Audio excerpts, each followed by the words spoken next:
Bonjour tout le monde, mon nom à moi, c'est Josiane. Bienvenue sur ma chaîne YouTube. Aujourd'hui, ça va être une capsule Wi-Fi Café Ambition portant sur des mauvaises pratiques du marketing d'influence.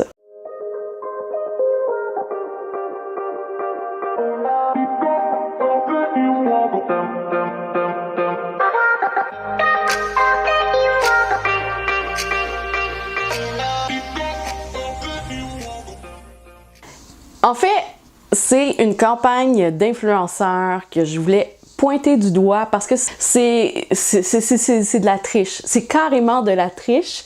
Ça a fonctionné. C'est juste poche comme stratégie. Je le recommande pas de le faire parce que vous allez vous mettre à dos les créateurs de contenu puis qu'après ça, comme Casey Neistat, ils vont en parler sur leurs médias de façon négative. I don't like to be taken advantage of. I don't appreciate being manipulated, and I especially don't like to be made a sucker. Yet that is exactly what Burger King, yes, Burger King, the fast food burger French fry store did to me. Pourquoi je parle de Casey Neistat, mais c'est plusieurs autres gros noms de l'influence qu'on peut dire sur le marché du créateur de contenu comme Casey Neistat, pour nommer que lui, parce que c'est lui qui en a fait le vidéo le plus intéressant et qui m'a permis de regarder cette stratégie-là un peu douteuse qui a été faite. En fait, il y a quelques semaines, la chaîne Burger King, pour ceux qui ne connaîtraient pas Burger King, c'est un genre de McDo.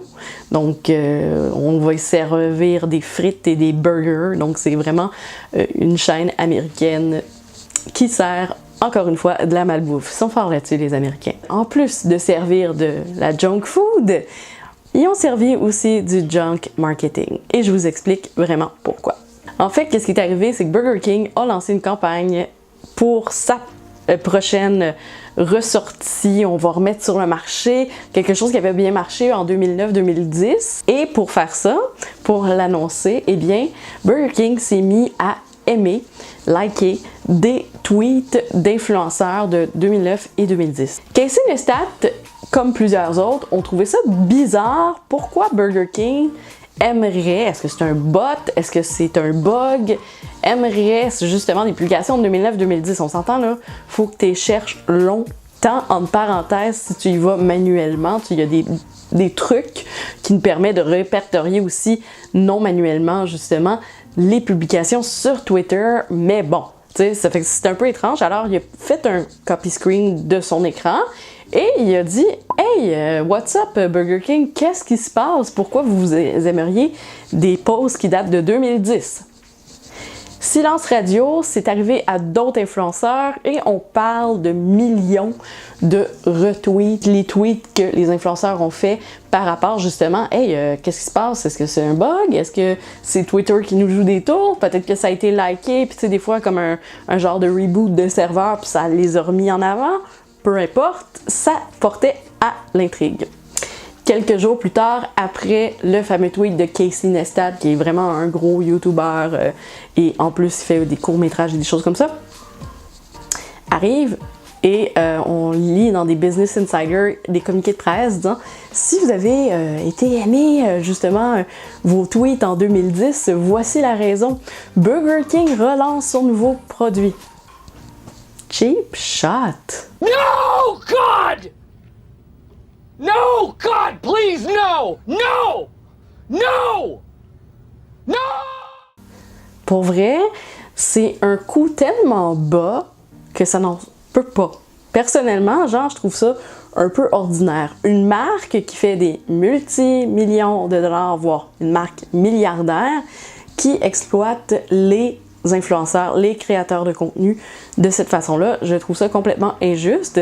Surtout que le retweet, là, qui s'est fait des millions de fois, n'a pas été payé ni rien. Il a juste posé une question, puis c'était pas nécessairement dans le but de leur faire de la publicité. Et là, eux autres se sont servis de ça pour faire de la publicité au travers de médias un peu plus traditionnels et de sites web de nouvelles. Les influenceurs là-dedans, dont Casey Neistat qui a fait une super vidéo, se sont sentis biaisés et je les comprends. On parle d'une compagnie qui est milliardaire, qui est partout établie à peu près dans le monde comme McDonald's, puis qui va faire ça au lieu de prendre, admettons, une belle campagne d'influence, ben ont été genre comme manipuler les créateurs de contenu. Donc au lieu de mettre une stratégie, mettons en vedette des influenceurs qui se rappellent peut-être une rencontre entre influenceurs ou des choses comme ça, qui se rappellent, admettons, hey, tu sais-tu quand t'as commencé en 2010, ta chaîne, puis nanana, puis tu sais, à la fin, ah oui, puis il y avait ça aussi en 2010, ce produit-là. Et là, on sort le produit, c'est sûr que là, ça aurait pu être plus dans le sketch ou encore, tu sais, de faire « Ah, ben, tu peux-tu nous parler de ton année 2010? » On s'entend que 2010, c'est loin, c'est 9 ans en arrière. Mais là, de voir qu'en plus, ils utilisent ça à des fins publicitaires pour faire parler de leur marque et de faire « Ah, ben, justement, tu sais, vous en avez parlé qu'on a liké des tweets, ben voici pourquoi. » C'est vraiment du marketing trop de manipulation. Puis en plus, ils savaient que probablement ça allait faire parler des influenceurs, qu'on étale à peu près toute notre vie sur les réseaux sociaux, qu'on est transparent et tout. Et là, bang, tu vois ça dans les journaux, c'est wow. Genre, je peux pas comprendre pourquoi Burger King a fait ça. Puis au moment que vous allez voir cette vidéo, présentement, tu sais, puis je le tiens à le dire, j'ai pas été payé par Burger King, tout ça, c'est vraiment plus pour parler de stratégie marketing et de comment que on aurait pu faire autrement les choses.